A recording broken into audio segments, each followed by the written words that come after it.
ত্রয়োদশ জাতীয় সংসদ নির্বাচনের আর 2 সপ্তাহ বাকি নেই। নির্বাচন যত ঘনিয়ে আসছে ততই তৎপরতা বাড়াচ্ছে কার্যক্রম নিষিদ্ধ সংগঠন আওয়ামী লীগ।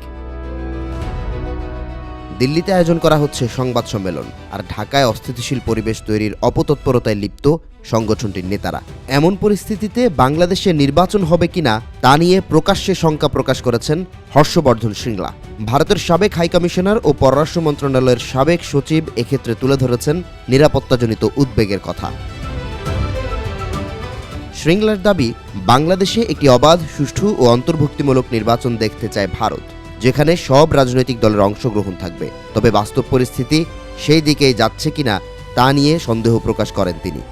জানান, নির্বাচন হবে কিনা সেটি তিনি জানেন না, কিংবা নির্বাচন হলে কোন পরিবেশে হবে তা এখনও স্পষ্ট নয়। শ্রীংলার বক্তব্যের একদিন আগেই নয়াদিল্লির foreign correspondents club of south এশিয়ায় আয়োজন করা হয় বিশেষ সংবাদ সম্মেলন, যার শিরোনাম ছিল safe democracy in Bangladesh.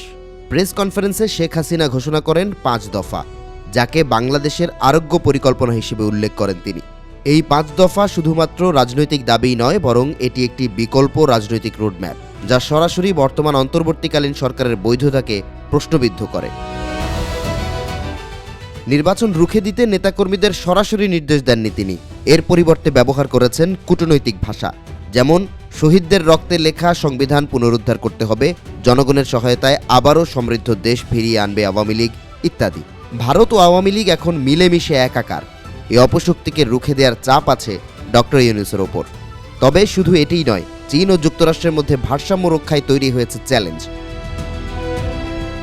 Drone তৈরি করতে China electronic technology group corporation international সিইটিসি এর সঙ্গে চুক্তি করতে যাচ্ছে বাংলাদেশ।